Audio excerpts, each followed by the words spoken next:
This week we are giving away a medium GP pouch. It is a MOLLE mount, so you can attach it to your seat back panel. Stay tuned to the end of the show to find out how to win.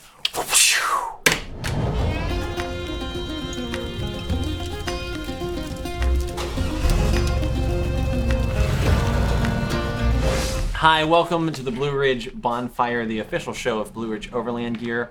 We are all about overcoming the obstacles to getting outside. I'm CT. And I'm gonna eat that squirrel later. He's getting toasty, man. All right, buddy. I know you were cold. Just letting you warm up there. All right. So this week we've got what's new. We've got events. The question of the week. We're gonna read some of your comments. BROG gear releases and the weekly giveaway. Ooh. So stay tuned to the end of the show for that. We got a good giveaway this week. I'm excited about it. We do. So what's new next week? We're gonna do a full overview of our tire mount system. Yes, we're gonna do an entire basically video series. I'm not sure how many parts it's gonna have, but regardless, it's gonna include our Max Trax bag, our small tire bag, and our XL tire bag as well. And basically how those work, how they can work together, and how they mount on your tire, and really how convenient they are. I'm pretty excited to do that series. Yeah, so we've never really, all of our videos were kind of the different pieces, but we wanted to get that together and kind of condense that into one video. So we're gonna do that next week. So what do we got with the next events upcoming? Ooh, next event upcoming is going to be Georgia Bushcraft 2020. That is March 27th to 29th, Watkinsville, Georgia. Yeah. Pretty excited about that one. I believe Matt went 1 or 2 years ago. I can't remember if he went last year. Said he had a great time. A bunch of people show up. The LT Wright knife guys are there. Our friend Rick Stowe is there. Yeah. A bunch of other people. So it is really, it's like an outdoor, like starting fires, making your own shelters. Yeah, bushcraft. Like, I think there's like blacksmithing things. Sure, just outdoor survival in general. Outdoor skills and all that kind of stuff. So it's really fun, but it just has a ton of overlap with the overlanding community. A bunch of people we know who love bushcraft, love overlanding, and I think it's an event that kind of splits both. So Sure. Yeah, it definitely brings two niches together, which is cool. So I know that's all the way in the March, but it's good to start planning these things, man. I agree. Got to put stuff on the calendar for the year. It's just like, does this work? And put it on the calendar, and then next thing you know, you're out going to more stuff. So it's always a good time. So Adam, this is the question of the week, and to our listeners out there, you got to know this is not my idea to put this on the question of the week. That's not true. And so what we're going to talk about is going poo in the woods. Everybody Poops. It's a great book if you haven't read it yet before. It's a terrible book. I have read it. Adam, you look like the type of guy with a lot of experience in 36 this area. years of pooping. You probably shouldn't leave that in the video. Anyways, I mean, not a lot of people ask often enough, hey, what's the best method to going to the bathroom in the woods, taking care of your business? It's pretty obvious, number one. Number two is a little bit more difficult, especially if you haven't done it before. For people that are new to getting outdoors and into the woods, it's something that just occurs. We all do it. So you might as well have the best method for that. And one great method that I've seen and used myself is putting your back up against a tree trunk. So you have a tree trunk right here, putting your back up against it and bending your knees at about a 90-degree angle. And of course, digging a hole roughly 6 to 8 inches. According to the U.S. Forest Service, they prefer a hole basically a cat hole that is 6 to 8 inches deep, where you can bury your business. That is at least 200 yards from any kind of water source, picnic area, camping area, etc. So that's generally one of the best methods.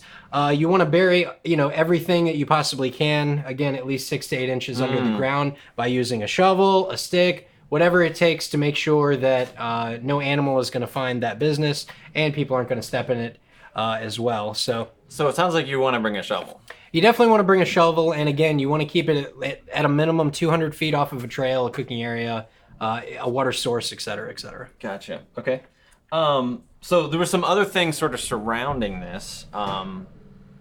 Obviously, you want to bring toilet paper. One thing that has definitely been useful when we've had it is to bring wet ones or some sort of like dude wipes, or like, I guess the flushable wipes would be the best because they're biodegradable. You want biodegradable to make sure that those break down properly in the environment, don't obviously cause an issue there. But there are a bunch of brands out there that are biodegradable. I can't really rattle any off the top of my head. I'm not sure if Dude Wipes are, but that is one that is a good so brand. if you're not showering for a few days, make you sure want to stay cleanly. Make sure those wipes are biodegradable if it is something you're going to bury. Otherwise, pack it in, pack it out, bring them back as trash with you. Yeah. So kind of, I guess, moving up from just having a shovel with you would be different type of toilets. Yes. So tell us a bit about that and what are the considerations if you're going to pick out a toilet? Well, there are a couple of different portable toilet options out there. Some are plastic. One of the most interesting ones I saw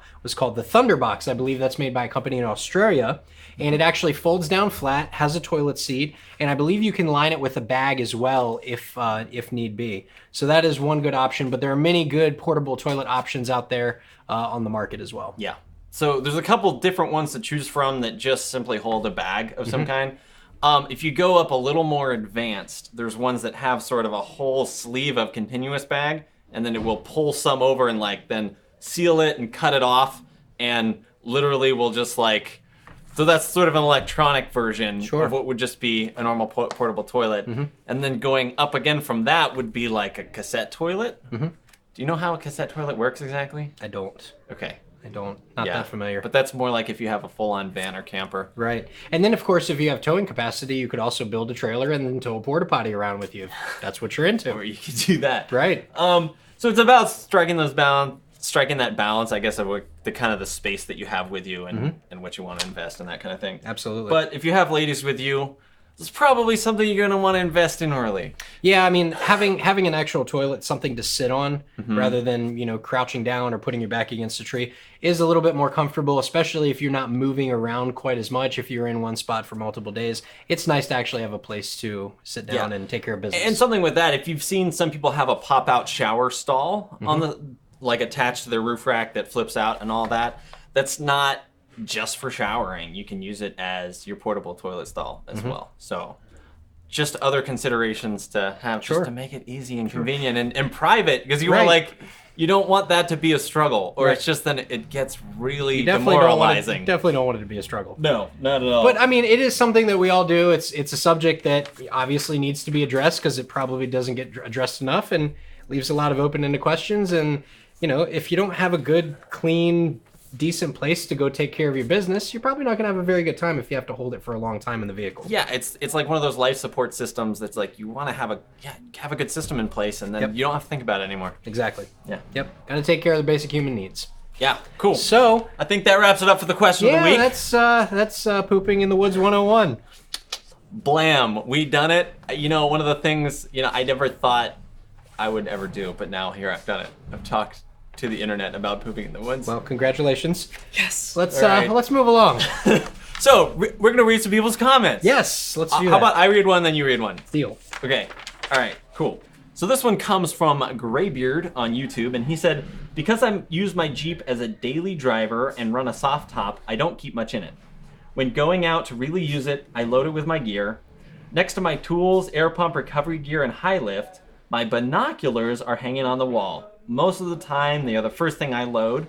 Most people just don't realize how much they are missing without them." And I absolutely agree. We talked about binoculars last week, the Steiners, that we are a dealer for now. We do have those in stock. And the great thing about binoculars is they really add to the experience. If you're up on a mountaintop and you have a beautiful view, being able to zoom in on certain things that you may want to go check out and explore is almost priceless. It really adds to the experience having a nice pair of binoculars in your vehicle that you can really magnify and enjoy a view that much more. Yeah.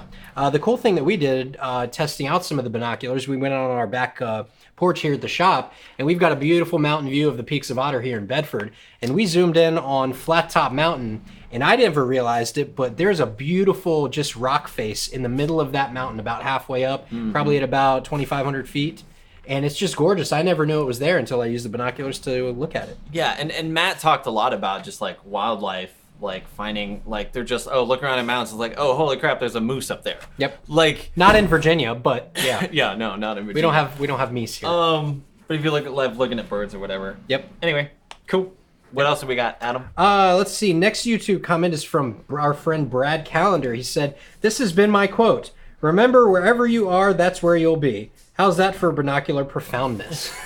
Nice. I mean, I agree. I absolutely agree. No, wherever you go, there you are. There you are. I think it was like a version of a quote that was like, wherever you go, there you are. Mm-hmm. And yeah, just stop thinking about the internet and just enjoy what's in front of you, man. Live in the moment. Do it. Live in the moment. That is with your binoculars. That is one of the harder things to accomplish in life is living in the moment. Especially with social media and all the stuff you have in your face all the time. All the time. Yeah, man. Live in the moment. This one comes from YouTube, and this was from Bert Garrison. He said, at 4 minutes 30 seconds into the video, my wife from the other room said, "What the heck are you laughing at?"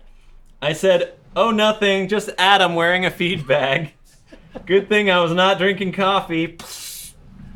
Keep up the good work on keeping BROG Bonfire free. Well, we're happy to make you laugh, Bert. That's what we're here for. We have a great time on the show, and hopefully the laughs continue. Next, we had a comment on Instagram, didn't we? Yeah. So, let's see. Brazen Habit said, funniest thing I've seen all week. Yeah. But thank you guys. Your comments keep us going. Yeah, we appreciate Super those. appreciate it. All right, so that was it for comments, and that brings us to the BROG Year releases. And we have got the kids' treasure bag. Okay, it's a treasure bag, but it's the feed bag, let's be honest. Every time you see that bag from now on, you're going to picture it on my face because of last week's video. And it works. Yeah. I filled it with cereal and, just I mean, for us and my family, it was always seashells that we brought home. And like cool pine cones. Right, I could have used a bag like that as a kid. Funny little story. I was at a park in Virginia Beach with my mom when I was very young, and I kept picking up these little rocks and giving them to her. She would put them in her pocket. Well, when she got home, she had a pocket full of bunny turds. So you need a bag for your bunny turds or seashells or pretty rocks or whatever. All of the fun. Alrighty. So, as you guys probably already know, here, grab the patch from that side. Ooh. All winter long, we are giving away the BROG winter patches with orders over 150. Yep. Or you can buy them on our website for $4. Mm-hmm. Those are the 4 seasons patch, and there's an autumn one that goes with it, and we'll have all 4 seasons. Yep. We've got spring coming soon.